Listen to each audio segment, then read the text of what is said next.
know what happens when you don't go to the doctor and you're sick? You get sicker.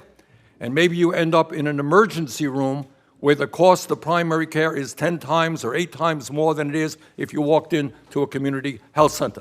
And if you can't afford prescription drugs, you get sicker, and you may end up in the hospital at a cost of $100,000. So what we are talking today about is two things. My own personal view, not shared by everybody on this dais, is that health care is a human right and that we should emulate what goes on around the rest of the world and guarantee health care to all people. I don't have the votes to do that. But I do hope, and by the way, I think we are making progress, in a bipartisan way, at least saying, whether you're in rural Indiana or rural Vermont or Louisiana, or where you may be, New Hampshire, that you do have the right to get into a doctor's office and save the healthcare system substantial sums of money. You know, it's a funny thing.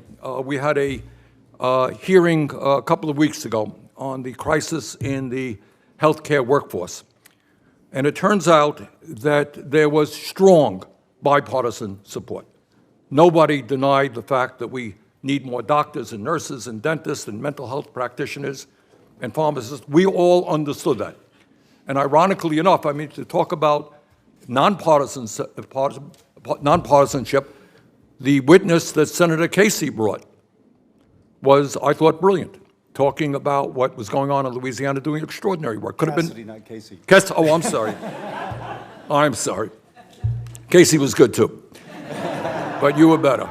Yep. All the Irish guys look alike. There you go. But the witness that Senator Cassidy brought from Louisiana was, I thought, just great. Could have been our witness. We brought Dr. James Herbert from New England University. Turns out I first met Dr. Herbert through Susan Collins. That was our witness. 2 years ago was her witness. All right, why is that? Because I think we all understand we got a crisis, we've got to work together. So our challenge right now is to do the right thing for the American people and say that when you get sick, there will be a medical home for you to go to. And our other job right now is to say that in a healthcare system which spends $13,000 per person, that's an insane amount of money. That is double what any other major country does.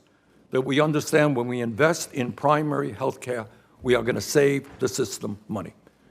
So that's the struggle we have, and I am determined to do everything I can in a bipartisan way to make sure that we put together the kind of primary healthcare system the American people want us to do. So with that, let me introduce Senator, what's the last name, Casey? Cassidy? Collins. Collins, all right.